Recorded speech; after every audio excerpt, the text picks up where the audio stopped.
உளி படைத்த கண்ணும் உறுதி கொண்ட நெஞ்சும் வழி கடந்து வரும் நிதர்சனத்தின் தளம். அதிர்வு. இது கொதிநிலைகளின் களம். வணக்கம். இது ஐபிசி தமிழின் இன்றைய அதிர்வு. இன்றைய நாளும் பேசப்பட வேண்டிய ஒரு சில முக்கியமான விடயங்கள் தொடர்பாக பேசிக்கொள்ளப் போகிறோம். குறிப்பாக மத்திய கிழக்கினுடைய போர் நிலவரங்கள் தொடர்பான பல்வேறு விதமான கேள்விகள் இருந்து கொண்டிருக்கிறது. உண்மையில் அங்கு போர் இடம்பெறுகிறதா? போர் முற்று பெற்று விட்டதா? இந்த கேள்விகளுக்கான பதிலை இந்த உலக நாடுகள் தான் சொல்ல வேண்டும். வெறுமனை காகிதங்களிலே யுத்த நிறுத்த ஒப்பந்தங்களை செய்து வைத்துவிட்டு தங்களுக்குள் அடிபிடிப்பட்டுக் கொண்டிருக்கிறார்கள். உண்மையில் இஸ்ரேலினுடைய இராணுவ இலக்குகள் தொடர்ச்சியாக தாக்கப்படுகிறது. மறுபுறமாக ஹிஸ்புல்லாவை நோக்கி தாக்குவதாக லெபனானுடைய மக்கள் குடியிருப்புகளை நோக்கி தாக்குகிறார்கள். இதுவரை 1.2 மில்லியன் லெபனானிய மக்கள் இடம்பெயர்ந்திருக்கிறார்கள். இது அந்த நாட்டினுடைய சனத்தொகையில் 20% இடம்பெயர்வு பதிவாக இருக்கிறது.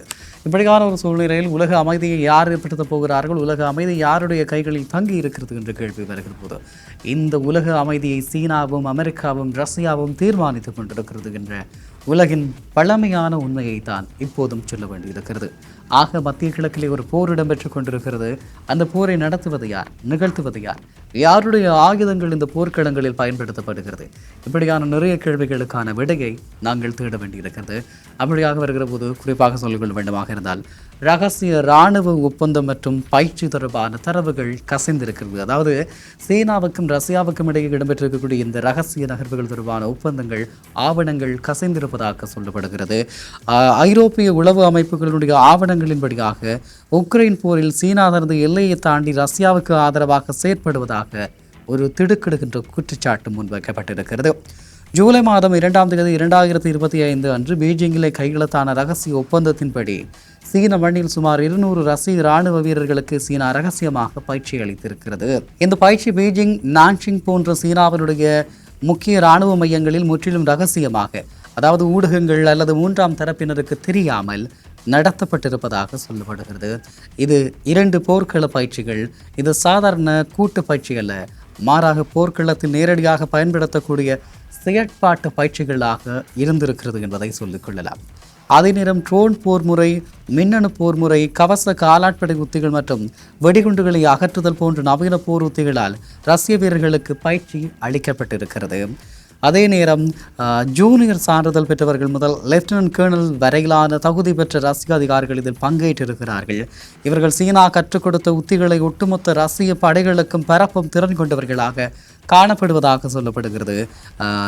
நவீன ட்ரோன் தொழில்நுட்ப சோதனை, அதாவது உக்ரைன் போர்க்களம் தற்போது அடுத்த தலைமுறை போர்களுக்கான ஒரு பெரிய ஆய்வுகூடமாக மாறியிருக்கிறது. காமிகேஸ் ட்ரோன்கள், சிக்னல் ஜாமிங் அமைப்புகள் மற்றும் ட்ரோன் எதிர்ப்பு துப்பாக்கிகளை இயக்குவதற்கு சீன பயிற்சியாளர்கள் அதிநவீன சிமுலேட்டர்கள் மூலமாக ரஷ்ய வீரர்களுக்கு பயிற்சி அளித்து வருவதாக சொல்லப்படுகிறது.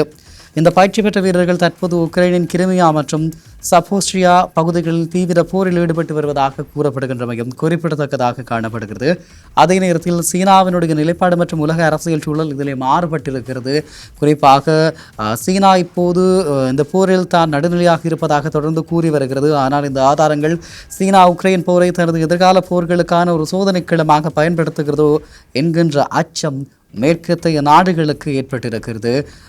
சமீபத்தில் அமெரிக்க ஜனாதிபதி டொனால்ட் ட்ரம்ப் சீனாவுக்கு சென்றிருந்த நிலையில் தற்போது ரஷ்ய அதிபர் விளாடிமிர் புட்டினும் சீனாவுக்கு சென்று சீன அதிபர் ஷி ஜின்பிங்கை சந்தித்திருக்கிறார்.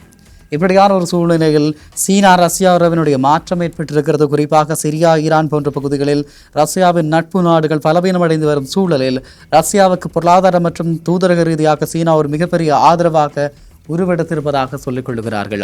தற்போதைய சூழலில் இந்த 2 நாடுகளும் கூட்டணியில் சீனாவை அதிக அதிகாரமும் ஆதிக்கமும் கொண்ட முக்கிய புள்ளியாக உருவெடுத்து வருகிறது என்பது இந்த சந்திப்பின் மூலமாக தெரிகிறது. அதாவது ரஷ்யாவினுடைய அதிபர் சீனாவுக்கு சென்று சந்திக்கிறார். சீனாவிலேயே சென்றுதான் ஒப்பந்தங்கள் மேற்கொள்ளப்படுகிறது. ஆகவே சீனா வளர்ந்து வருகின்ற மிகப்பெரிய ஒரு சக்தியாக மாறி இருக்கிறது. ஆக இந்த பிராந்தியத்தில் ஒரு துருவ அரசியலுக்கு அப்பால் 2 துருவ 3 துருவ அரசியல்கள் மாறி மாறி வரலாம்.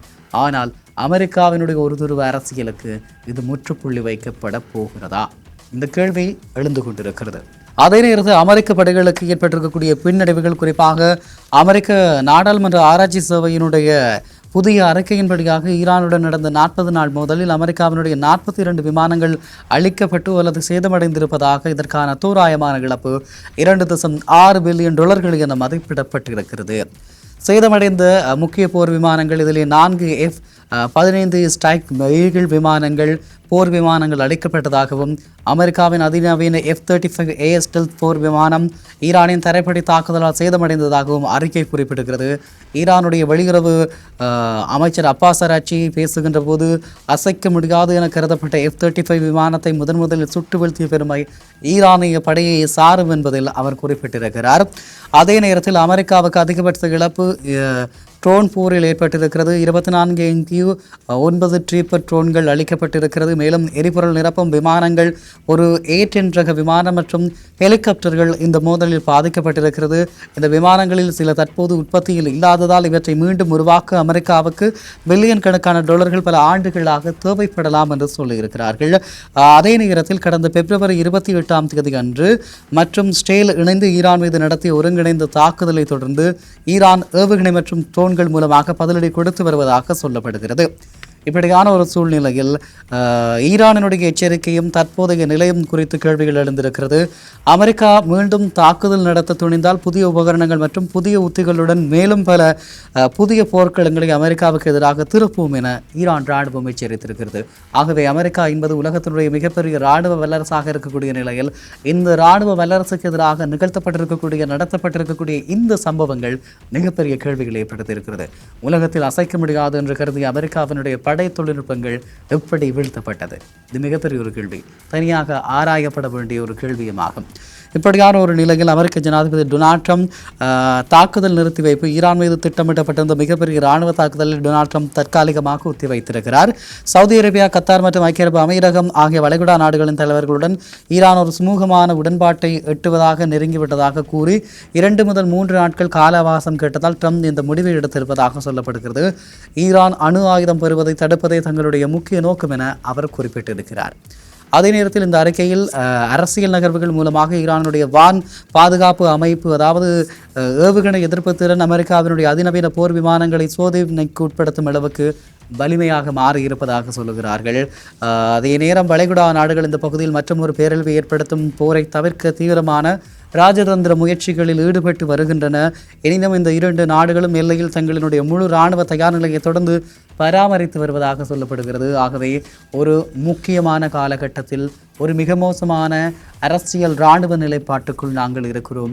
ஆகவே இந்த அரசியல் இராணுவ நிலை உலகத்தை எப்படி மாற்றப் போகிறது, உலக நாடுகளுக்கு எப்படியான எதிர்வினைகளை தரப்போகிறது என்பதுதான் இங்கிருக்கக்கூடிய மிக முக்கியமான கேள்வியாகும். இந்த கேள்விகளோடு நாங்கள் பயணித்துக் கொண்டிருக்கிறோம்.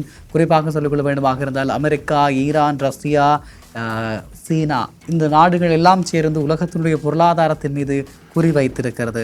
உலகத்தினுடைய பொருளாதாரத்தை சவப்பட்டியில் வைத்திருக்கிறது. ஆகவே நாங்கள் எப்படி இதை எடுத்துக்கொள்ளப் போகிறோம், எப்படி எதிர்கொள்ளப் போகிறோம் என்பதுதான் இங்கிருக்கக்கூடிய பிரதானமான கேள்வியுமாகும். நன்றி உறவுகளே, மற்றும் ஒரு இன்றைய அதிர்வினூடாக உங்கள் அனைவரையும் சந்திக்கிறேன். வணக்கம். தொடர்ந்தும் IBC தமிழ் நியூஸ் என்கின்ற எங்களுடைய யூடியூப் பக்கத்தை பின்தொடருங்கள்.